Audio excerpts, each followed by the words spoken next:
So as you guys know, Ukraine, they ask for one thing, then another. You give him an inch, then they take a mile. Zelensky's been doing that, right? So first he wanted tanks, and he got tanks. Well, before that, there was other non-lethal aid, and then it turned into very lethal aid. He got the HIMARS, then the tanks, and now he wants F-16s. And you remember the day that they were given the tanks by Germany, he immediately said, okay, we want jets now. I mean, he's not hiding any of it. So before going to the Arab League and lecturing Arabs about European colonialism instead of his friends, well, Zelensky made a few pit stops across Europe. Here is Zelensky with Rishi Sunak, our prime minister in Britain. We are going to be a key part of the coalition of countries that provides that support to Vladimir and Ukraine. Now, it is not a straightforward thing, as Vladimir and I have been discussing, to build up that fighter combat aircraft capability. It's not just the provision of planes, it's also the training of pilots and all the logistics that go alongside that. Now, the UK can play a big part of that. One thing we will be doing, starting actually relatively soon, is training of Ukrainian pilots. Today we spoke about the jets, very important topic for us, because we can't control the sky, you know it. We want to create this jets coalition, and I'm very positive with it. We spoke about it, and I see that in the closest time you will hear some, I think, very important decisions, but we have to work a little bit more on it.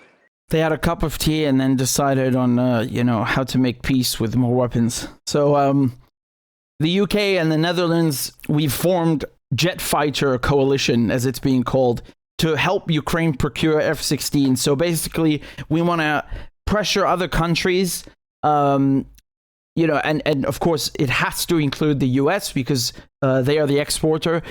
So we want to pressure the US and other countries into giving Ukraine weapons we don't have and to train them on jets that we don't fly. To my knowledge, as correct me if I'm wrong, Britain has no F-16s. They're certainly not in use. You might find a few in some museums. And we have the Eurofighter, the Typhoon. England has a very proud tradition of building excellent, not just fighter jets, but just aircraft in general. World War II, the Tempest, the Spitfire, the Halifax. Well, that's not necessarily a fighter, but my point here is that the Typhoon, the Eurofighter Typhoon, even though it's a joint project, we're not talking about training them on Typhoons. He doesn't mention that. So I'm confused. Are Americans going to come to England and train the French on F-16s there? How does this work exactly? So the F-16. Right, the Falcon. You have a lot of legendary American fighters. F-14 Tomcat. That's one that you see in Top Gun and the old one, and the F-18, the Hornet, and so on and so on. The Americans build excellent planes as well. Now the F-16, I think around 16% of all jet aircraft on the planet are F-16s. Right, so that's a large number for one type of aircraft. And keep in mind, this is it's a fourth generation fighter, so the latest. And even though it was built in the 1970s, I mean, we're talking 50 years old, they were still going to be using these things until 2040 at least, right? They have a huge, immensely huge shelf life. And, they basically extended the hull's lifespan from, I think it's 8 to 12,000 hours. And, along the years, they've made lots of modifications and improvements for the F-16.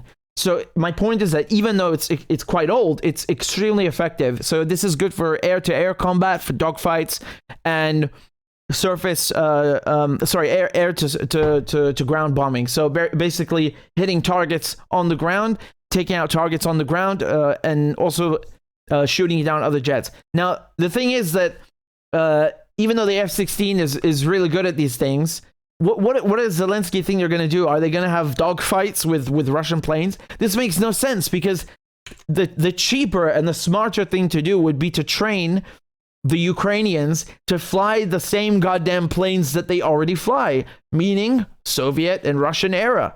So Soviet era and Russian jets. You have to keep in mind, man, the Ukrainian pilots have always been trained on that equipment because they were part of the Soviet Union. So they have all this crap lying around. And even before, it's just they kept the same system. Okay? They don't have, well, they didn't have all of this weaponry until 2014 and until now. It's when it started coming in. And it was certainly not anything to do with aerial combat or air to ground bombings. I mean, it's just ridiculous. I don't know what's going on here, man. It's like he thinks he's in a candy store and he can just write up a wish list and just buy everything because he sees it. It doesn't work that way, man. Not to mention, even though the F16 compared to other fighters is much cheaper to produce, when we say cheap in military terms, I mean it's astronomically expensive, right? Obviously, because they want to make money off of these things, right? And I'm talking about Lockheed Martin, about Raytheon, about Boeing, whatever class of aircraft and whatever type of ordnance and payload used. These guys want to make money. And so that's American tax dollars that are taken out of your pockets and then handed over to General Dynamics or to Boeing or to Raytheon. That's aid to Ukraine. Yeah, maybe it's free for Ukraine, but you paid for it.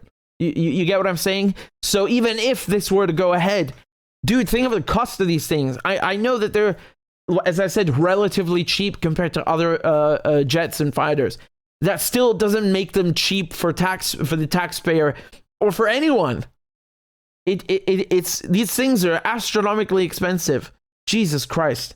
Germany has approved 2.7 billion euros in military aid to Ukraine, the biggest package yet since Russia's invasion, and pledged further support for Kiev as long as necessary. So because Germany are still, they're kind of pussyfooting around the idea of giving them jets, and I'm sure they'll come to at one point, Scholz or Pretorius will suddenly get up and say, no, we're going to do it. Just like they did with the tanks. 1 minute it's no, and the next second it's yes. Let's give them the tanks. They asked for what? Just give it to them. Yes. Okay, I've changed my mind since 3 days ago. This package includes 30 Leopard 1 tanks. So keep in mind that's the previous generation, not the Leopard 2, but nevertheless they're tanks. When you pit them against Russian ones, they don't tend to do very well, as history would indicate. But okay. So 30 Leopard 1 tanks, 15 Gepard anti-aircraft tanks, over 200 reconnaissance drones, and 4 Iris-T anti-aircraft systems. And of course, that's just the statement from the Ministry of Defense. I'm sure there's lots of other goodies that they didn't tell us about. My point here is that this is outrageous. I mean, the smart thing to do for Ukraine would be to get or procure more Soviet era or Russian jets, whether it's from other, former Soviet satellite states like Poland, who, despise the crap out of Russia, as we'll get to in a moment. Look, man, a lot of these countries have these things lying around. And I'd be surprised if they hadn't already given most of them to the Ukrainians, right? Whether in secret or otherwise.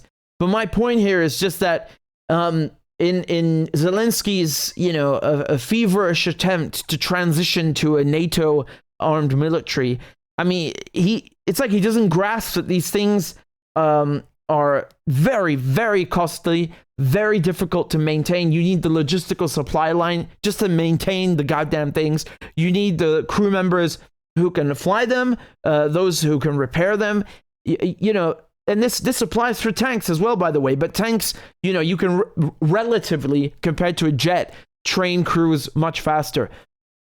I think it would be easier to take a person off of the street who is not a pilot and teach them how to fly the goddamn thing. Or okay, that's a bit of an exaggeration. Let's say just somebody who flies a civilian aircraft. It will be easier to teach them to fly an F-16 than to transition someone whose muscle memory, whose brain, whose eyes, whose reflexes, whose entire goddamn body has been trained to operate Russian weapons into using an F-16.